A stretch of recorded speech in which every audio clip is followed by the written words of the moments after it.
모든 사람들이 뭐 다 그렇진 않지만 상당수의 사람들은 누군가에게 집중받고 관심받는 걸 참 싫어합니다. 예를 들면 예배의 자리에 왔을 때 앞자리를 선점하시는 분들도 물론 있죠. 하지만 설교자와 눈 마주치는 게 좀 부담스러워서 뒤쪽 자리를 좀 선호하시는 분들도 많이 있습니다. 왜 그러냐면 아무래도 설교자의 눈에 띄면 졸기도 좀 힘들고 또 소위 말하는 좀 딴짓도 좀 하기 힘들고 그런 게 불편해서 이왕이면 많은 머리 뒤에 숨으려고 하는 그런 경향이 있기도 하죠. 근데 여러분 전혀 그런 걱정을 하실 필요가 없습니다. 아무리 뒤에 앉고 설교자의 눈을 피하려고 해도 여기 서면 안 보이는 게 하나도 없어요. 전부 다 보입니다. 그래서 굳이 설교자를 피해야겠다라고 생각하시면 교회를 안 나오는 것 말고는 방법이 없어요. 오히려 이 앞이 가장 잘 안 보입니다. 본능적으로 제가 중간이나 뒤를 보거든요. 여기 앞에 계신 분은 제가 사실 거의 잘 안 봐요. 그러니까 저를 보기 싫으시면 저한테 오늘 유독 피곤하다. 오늘은 좀 내가 졸 것 같다. 오늘 내가 좀 딴 걸 해야 되겠다 싶으면 맨 앞자리에 앉으시면 저를 피할 수가 있습니다. 아무튼 대부분의 사람들은 이처럼 적당한 관심은 좋아하지만 너무 깊은 관심을 받는 것에 대해서는 상당히 부담스러워하는 거죠. 관심을 안 주면 왜 나한테 관심이 없냐라고 말하고 또 관심을 너무나 주면 왜 이렇게 나한테 관심이 많냐라고 불평을 한다라는 거죠. 왜 그렇겠습니까? 나에게 누군가가 집중하면 굉장히 피곤해지거든요. 누군가 나에게 과도하게 집중을 하면 뭐 하나 편하게 하기가 쉽지가 않습니다. 여러분 생각해 보세요. 누군가가 나의 일거수일투족을 다 바라보고 있다고 생각해 보세요. 계속 관찰하고 있어요. 생각만 해도 끔찍한 일이죠. 그래서 사람들은 누구나 다 인기를 누리고 싶어 하면서도 과도한 관심인 스토킹은 범죄로 여기는 겁니다. 어쩌면 오늘 이런 게 욥의 심정일지도 모르겠다라는 생각이 들어요. 욥은 하나부터 열까지 지금 이해가 하나도 안 됩니다. 이렇게 많은 고난을 내가 겪어야 한다라는 것도 이해가 안 돼요. 가뜩이나 마음도 너무나 힘든데 친구라는 사람들이 찾아와서 한다는 소리가 계속 상처만 주고 있고요. 그래서 욥은 생각했을 겁니다. 도대체 이게 어디서부터 잘못된 걸까? 내가 이런 일을 당하고 이런 고난을 겪고 있는 이유가 무엇으로부터 기인됐고 도대체 어떤 문제 때문에 내가 이런 어려움을 당하고 있는 걸까라고 고민 끝에 이 고난은 하나님으로부터 과도한 집중을 받아서 생긴 고난이다라는 결론에 이르게 됩니다. 다시 말해서 하나님께서 적당히 좀 관심 가져주시면 좋겠는데 나에게 너무나 많은 과도한 관심을 갖고 계셔서 그래서 이런 고난이 찾아온 게 아닌가라는 결론에 다다랐다라는 얘기예요. 솔직히 이런 하나님이 이해가 되지 않았겠죠. 왜냐하면 이 세상에 사는 우리 인생들은 사실 별 볼 일 없거든요. 물론 우리끼리야 뭐 사람들끼리야 뭐 대단하다 잘한다 칭찬도 하고 뭐 그렇게 뭐 서로 추앙도 하고 하지만 우주적인 관점에서 한번 보십시오. 우주적인 관점에서 보면 지구는 먼지보다도 작고 또 그 먼지보다 더 작은 존재가 우리 사람인데 그 우주를 만드신 하나님께서 보실 때 인간은 얼마나 별 볼 일 없는 존재겠습니까?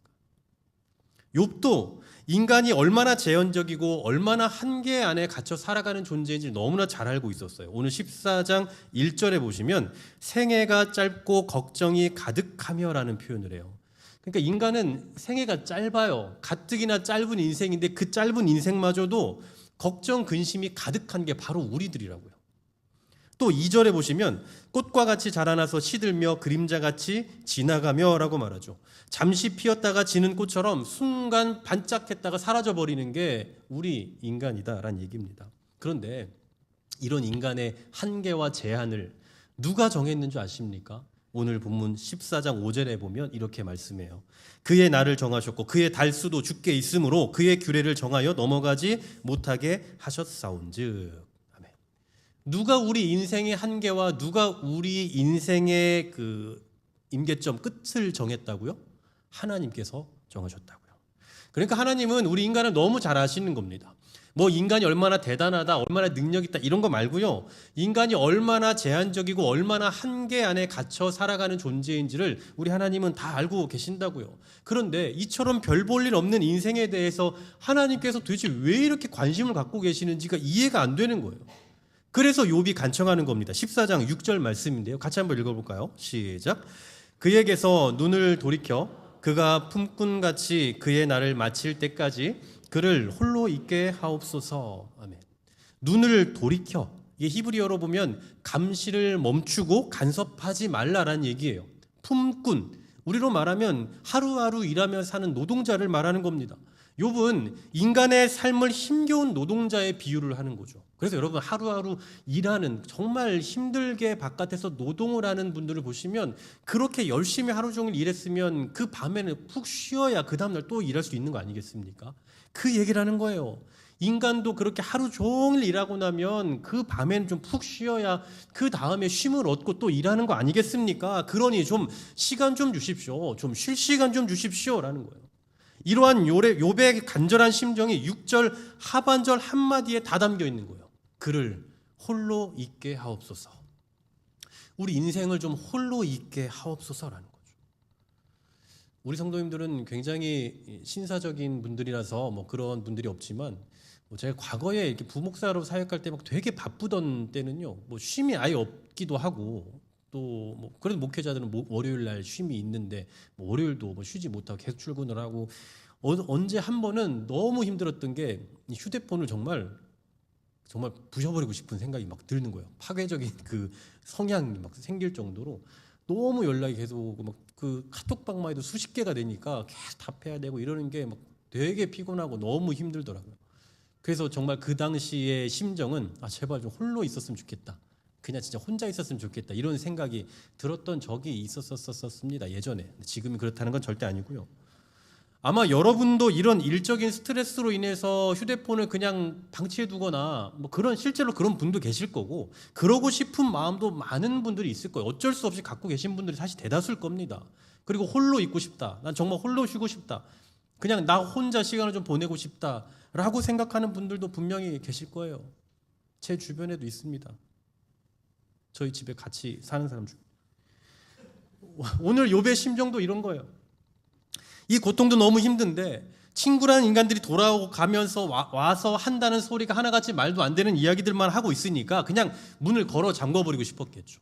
그런데 여러분 사람이야. 문을 잠궈버려도 되고 연락을 끊어버리면 안 볼 수 있지만 하나님 그렇게 됩니까? 하나님에게 우리가 문을 잠근다고 해서 하나님 우리를 모르시나요? 우리가 불을 끄고 지낸다고 해서 하나님께서 우리의 삶을 모르실까요? 그렇지 않잖아요. 그러니 욥은 하나님을 향해서 호소하는 거예요. 홀로 있게 하옵소서. 홀로 있게 하옵소서. 다른 말로 하면 제발 저 좀 떠나가 주세요. 제발 저 좀 그만 보세요. 라는 거죠.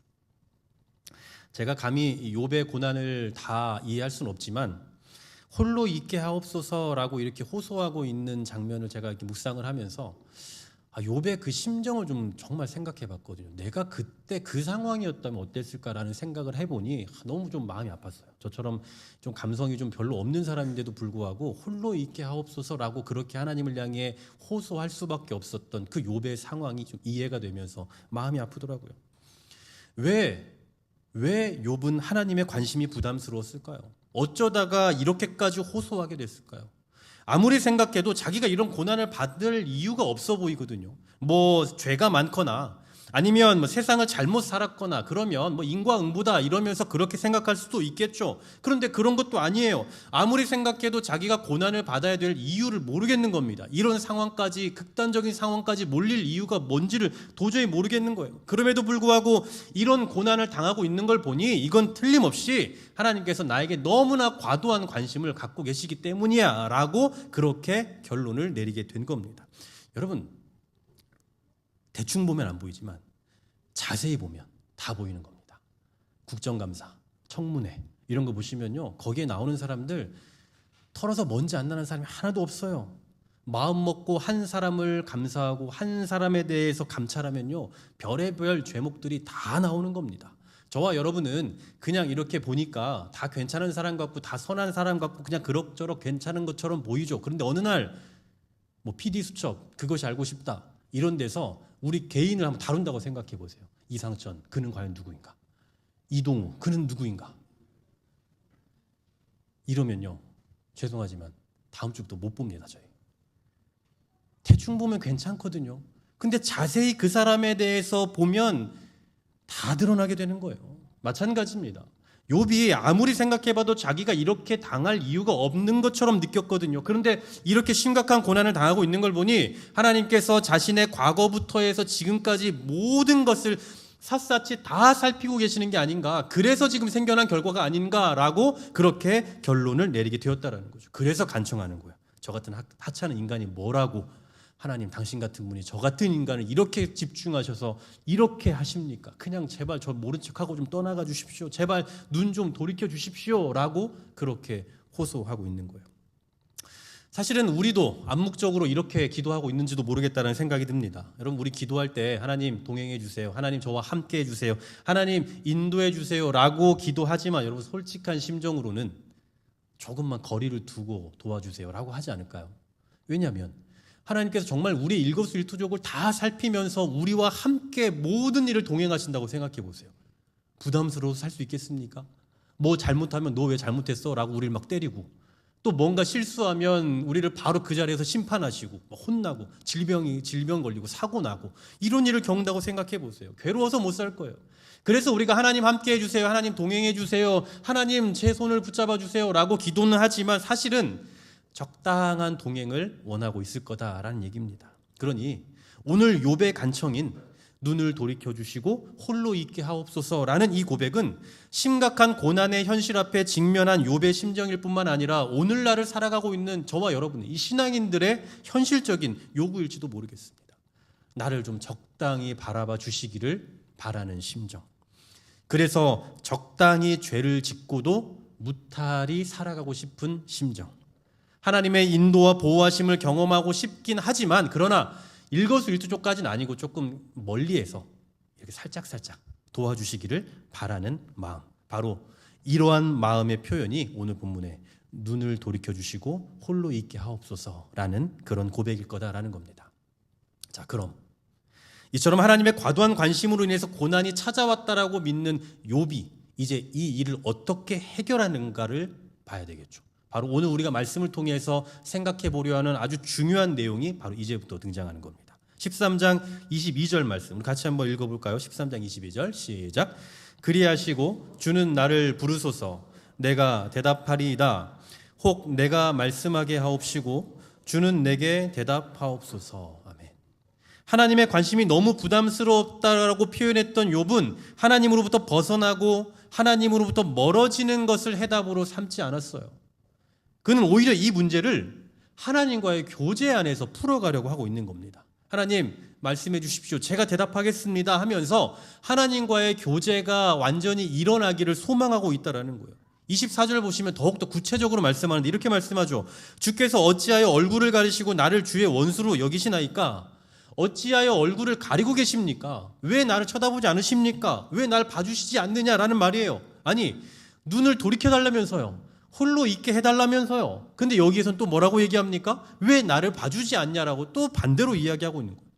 결국 욥은 어떤 면에서는 하나님께서 나에게 너무나 많이 관심을 갖고 계셔서 고난이 찾아온 거다라고 생각하고 있지만 사실은 근본적인 의미에서는 하나님과의 관계 단절에서 이 고난이 찾아왔다라고 믿고 있다라는 사실이죠. 다시 말해서 욥은 하나님과의 관계 안에서 이 문제를 풀어가려고 했다라는 사실이에요. 사실 오늘 우리가 이 욥의 심정을 다 헤아리려면 14장 전체를 읽어야 되는데 제가 시간 관계상 좀 잘났거든요. 그래서 뭐 어쩔 수 없이라도 14장 후반부의 내용까지도 좀 살짝 다뤄봐야 될 것 같은데 14장 18절부터 마지막 22절까지를 보면 굉장히 시적인 표현들을 해요. 근데 사실 이건 시적인 표현이 아니라 우울증 상태입니다. 잘 보십시오. 14장 18절에 보면 스스로를 무너진 산이라고 비유해요. 나는 무너진 산입니다. 또 19절 희망이 끊어진 사람이라고 보고요. 20절에 보시면 하나님으로부터 쫓겨난 사람이에요. 또 22절에 살이 아프고 영혼이 애곡할 뿐이다. 자기 자신을 그렇게 표현해요. 그러니까 오늘날로 말하면 심각한 우울증 상태인 겁니다. 뭐 충분히 그럴 만하죠. 하루아침에 다 없어졌는데 다 무너졌는데 다 날아갔는데 이런 마음이 안 생길 사람이 어디 있겠습니까? 모르긴 몰라도요. 하나님을 모르는 사람 같았으면 아마 이런 상황 가운데서 절망의 늪에 빠져서 스스로 죽음을 선택했을지도 모릅니다. 그러나 욥은 하나님을 경외하는 사람이었죠. 그리고 그는 하나님을 경외하는 사람답게 쓰러질 것 같으면서도 다시 일어서고 절망 가운데 빠진 것 같으면서도 다시 하나님을 향해 나아가고 있어요. 그는 오늘 본문의 표현대로 살이 아프고 영혼이 애곡하는 그 상황 속에서도 뭐 자살과 같은 그런 포기를 선택한 게 아니라 하나님을 부르고 있었던 겁니다.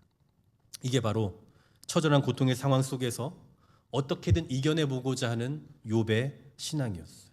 오죽하면 나를 좀 홀로 있게 하옵소서. 오죽하면 나 좀 이제 그만 보세요 라고 간청했지만 결국 그는 하나님과의 관계 안에서 이 상황을 해결하고 또 이 문제를 타개하고 싶었던 겁니다.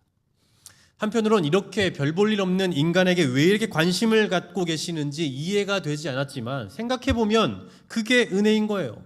오늘 본문의 표현대로 날리는 낙엽 같은 인생이거든요. 마른 건불 같은 그런 인생이에요. 그런데 이런 인생에게 관심을 가져주신다는 것이 은혜인 거고 또 이런 관심마저 끊어버린다면 정말 인간은 죽을 수밖에 없는 존재다라는 사실을 욥은 너무나 잘 알고 있었던 겁니다. 그래서 14장을 잘 보시면 욥은 인생이 얼마나 덧없는지, 사람이 얼마나 덧없는 인간인지, 얼마나 한계에 갇혀 있는 존재인지를 말하면서 동시에 그 모든 인생의 관계를 하나님과의 교제 속에서 표현해내고 있어요.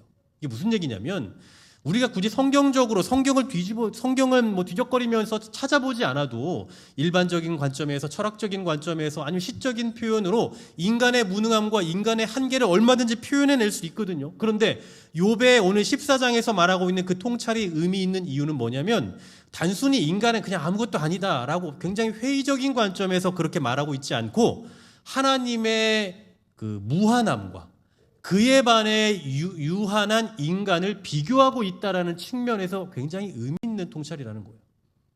그냥 인간을 봐도 사실은 세상적인 철학적인 관점에서 봐도 인간은 한계가 있다고요. 하지만 오늘 욥은 그런 한계를 말하고 있는 거 아니에요.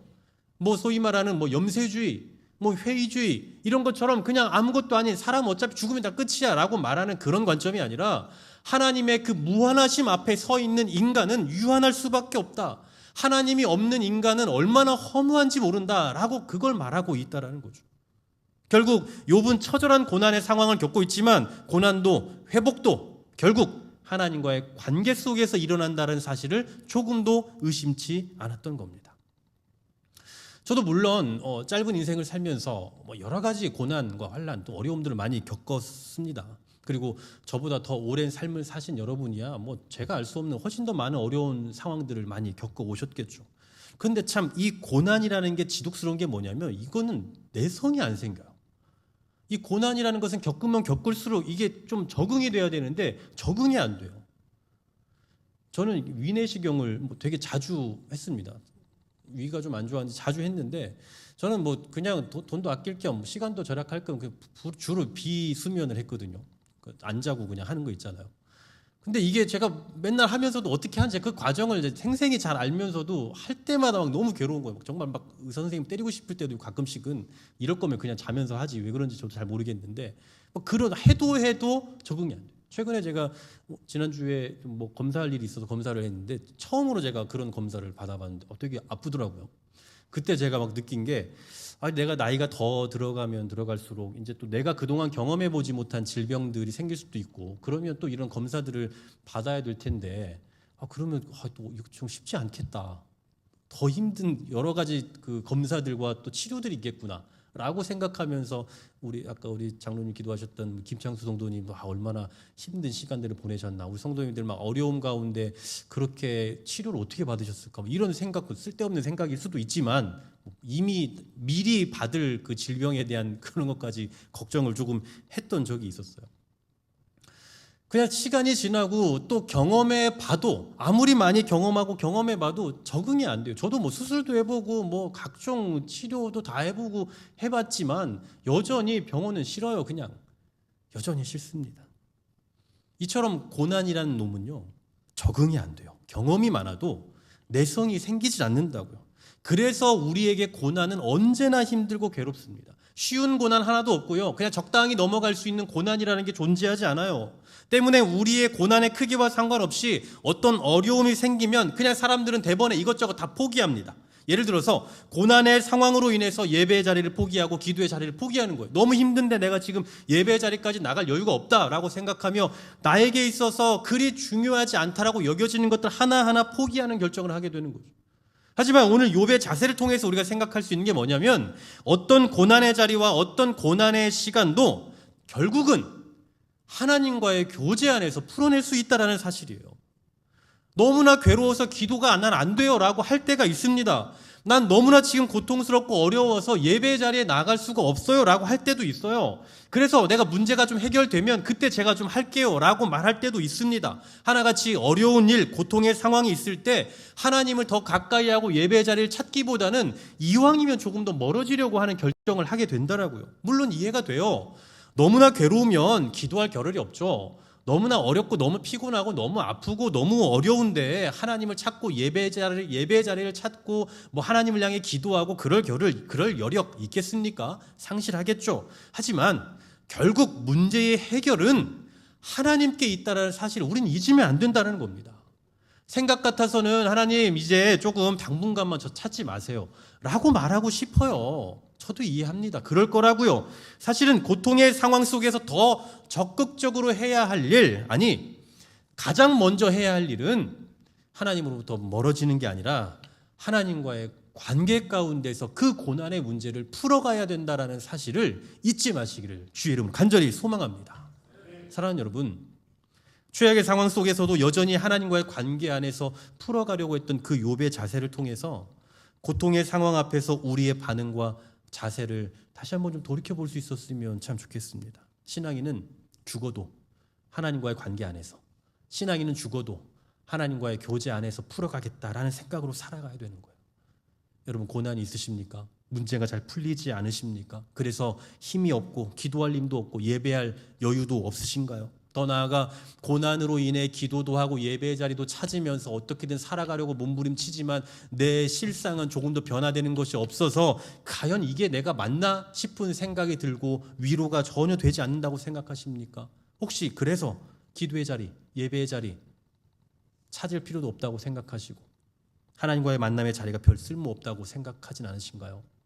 어차피 기도해도 안 될 거고 어차피 예배한다고 나아지는 것도 아닐 거고, 그러니 고난이 해결될 때까지 하나님과의 관계를 조금 느슨히 해야 되겠다라는 결정을 하시지 않았냐라는 겁니다. 그렇다면 저는 아주 자신 있게 말씀드리고 싶어요. 아주 잘못 결정하신 거예요. 그건 결정 잘못하신 겁니다. 그건 절대로 문제의 해결책이 아니라 오히려 우리의 고난의 문제를 더 키우는 방식일 거예요. 최근에 우리 이상철 장로님 너무 몸이 안 좋으셔서 힘든 시간을 보내셨는데 지난주에 쩔뚝거리면서 오셨어요. 그러면서 저랑 인사하면서 하셨던 말씀이 굉장히 기억에 남습니다. 이제 제 예배 자리 지켜야죠 라고 그 말씀을 한 두어 번 하셨어요. 어려움 가운데서도 몸이 아프고 불편하고 힘들죠. 그러면 누구나 쉬고 싶죠. 쉬는 게 쉬어도 아무도 누구도 뭐라 할 사람이 없습니다. 하지만 그럼에도 예배의 자리에서 그 자리에서 지켜내고 그 자리에서 다시 살아내보겠다라는 그 결단이 있다라는 것에 정말 너무 많은 또 도전이 됐어요. 하나님은 우리의 고난을 다 아십니다. 우리 육신의 고난, 우리 영혼의 고난, 우리 정신적 고난, 우리의 상황의 고난 다 아세요. 하나님과의 관계에서 일어난 문제가 아닐지라도 우리 삶 가운데서 일어나는 그 수많은 문제들을 하나님보다 잘 아시는 분은 아마 없을 겁니다. 그러니 고난의 문제는 결국 하나님과의 관계에서 풀어내야 한다라는 사실이에요. 고난이 있을수록 더욱 하나님과 가까이 해야, 그래야 우리의 고난의 문제가 빨리 해결된다라는 사실입니다. 저는 음악을 들으면서 일하는 걸 좋아합니다. 찬양 들으면서 일하는 걸 좋아하고 설교를 준비할 때도 대부분 뭐 찬양을 틀어놓고 하거나 아니면 뭐 어떤 음악을 틀어놓고 하는 편인데, 제가 이 말씀의 결론을 쓰는 중에 이런 찬양이 들렸어요.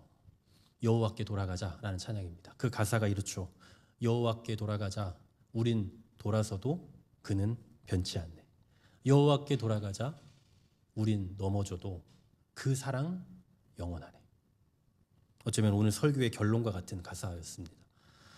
고통 속에서 우리가 해야 할 일이 있다면요, 여호와께 돌아가는 일일 거예요. 왜냐하면 우리는 변하지만 그분은 변하시지 않기 때문에. 우리의 사랑은 변하지만 하나님의 사랑은 변하지 않기 때문에. 우리는 녹슬지만 하나님은 늘 새로운 분이기 때문에. 우리는 알지 못하지만 하나님은 다 알고 계시기 때문입니다. 고통 가운데 계십니까? 혹시 풀리지 않는 문제들 앞에 살고 계십니까? 하나님 앞에서, 하나님과의 관계 가운데서 죽겠다는 심정으로 더더욱 여호와께 돌아가고자 힘쓰며 고난의 상황일수록 하나님과의 관계로 더 깊이 들어가시는 저 여러분 될 수 있기를 주의 이름으로 간절히 소망합니다.